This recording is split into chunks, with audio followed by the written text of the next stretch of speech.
With Jurassic World Evolution 3 all but confirmed, it's high time we started needlessly speculating about and wishlisting things for the game.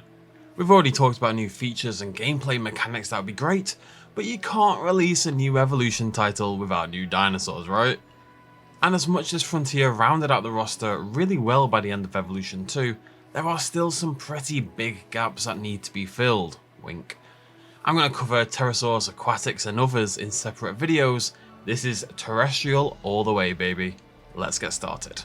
First up we have Protoceratops. This small Asian ceratopsid is one of the most famous dinosaurs around thanks to its appearance in the Fighting Dinosaurs fossil. This is where a Protoceratops and a Velociraptor were killed in the middle of a death brawl. That's next level hating right there. Doesn't matter that you're about to die, you're taking the other guy down with you. Either way, we're in dire need of more ceratopsids in this game, and it'd be a cool opportunity for a unique Fighting Dinosaurs inspired fighting animation. Maybe not with Jurassic World Evolution's oversized Velociraptors, however. In a similar vein, Plateosaurus is a fan favourite that never quite made it in. This Triassic prosauropod or basal sauropod represents the history of sauropods. It's got the long neck and the small head that would become emblematic, and yet it's still trotting about bipedally, making for a very unique dinosaur. It's unlike anything else we have in the game at the moment. It's Triassic, which is a nice change of pace from the glut of Cretaceous dinosaurs, and it's an educational opportunity as well, showing the evolution of sauropods. We also have fantastic fossil evidence for Plateo, so Frontier can go really hard on the paleo accuracy.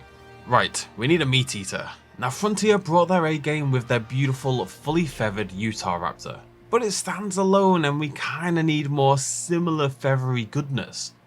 Ostr Raptor would be another sizable feathered dromaeosaurid, but it has a very distinct body shape from Utah Raptor. This Argentinian dromaeosaur has body proportions more in line with a gigantic troodontid than other related dinosaurs, not to mention its bizarrely huge fourth toe and thin, almost beak-like snout.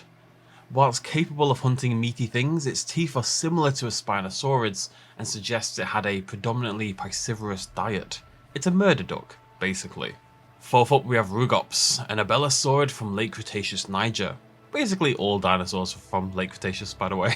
No wonder Frontier keeps going back there. Rugops not only has lore implications as one of the DNA components of Indominus Rex, but given its relatively small stature, it would be pretty unique amongst Evolution's abelosaurids.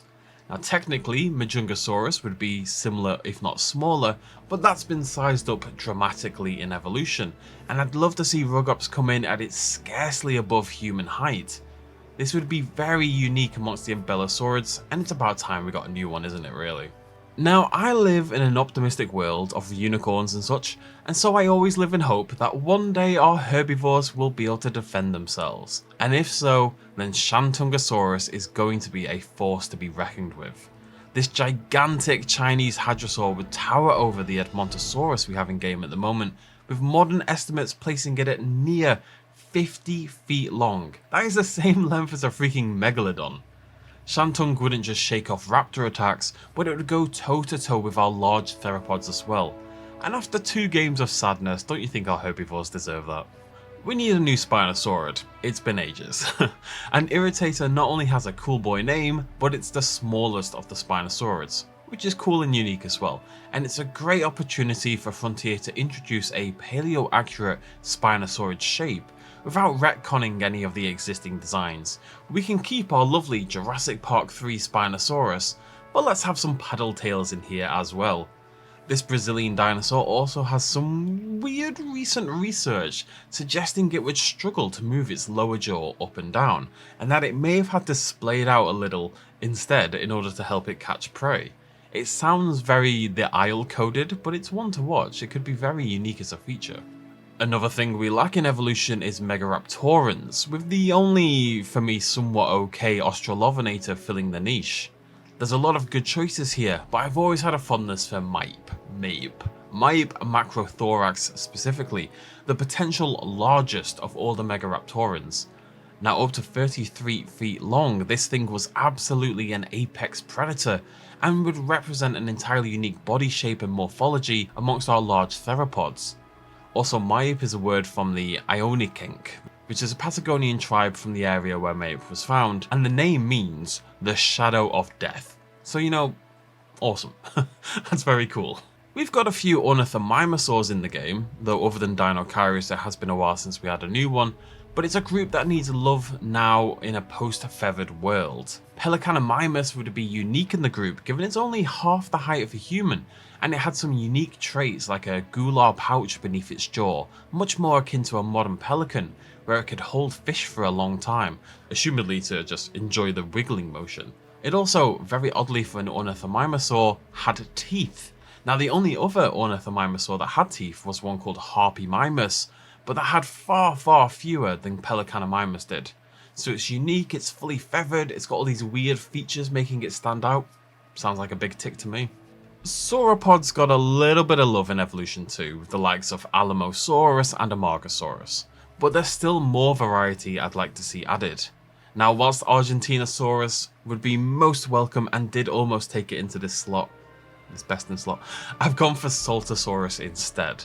This Argentinian sauropod was the first sauropod discovered to have osteoderms. Those are bony plates embedded into the skin.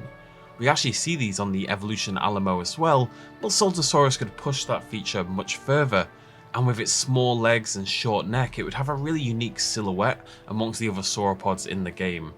I'd also like Argentinosaurus as well though, if you don't mind. My final choice is Nanuksaurus, an Alaskan tyrannosaurian theropod and otherwise known as the polar bear lizard. This is a dinosaur that would benefit immensely from the recent influx of feathered species, with Frontier able to give it a full body covering of shimmering white feathers, really leaning into that cold weather Alaskan aesthetic. Now my only concern with this, you may have the same one, is that it would maybe look similar to Utaranus. But given Nanuk's smaller stature and much more derived tyrannosaurid features, 2 fingers rather than 3 for example, I think you could do enough to differentiate them. You could even really push the feathering and the fluff given the environment in a Dinosauria style design. I think that would really stand out amongst the roster. And that's it, 10 dinosaurs I would love to see in Jurassic World Evolution 3. I really try to hit a variety here and not repeat similar types, as well as rounding out or introducing niches that are, in my opinion, underdeveloped in the current game. There's of course many more out there that could be added, so if I missed your favourite, let me know down below in the comments what else you would like to see added, and throw me a like if you enjoyed the video. I will see you lovely folks very soon. Cheers, much love, as always. Bye bye.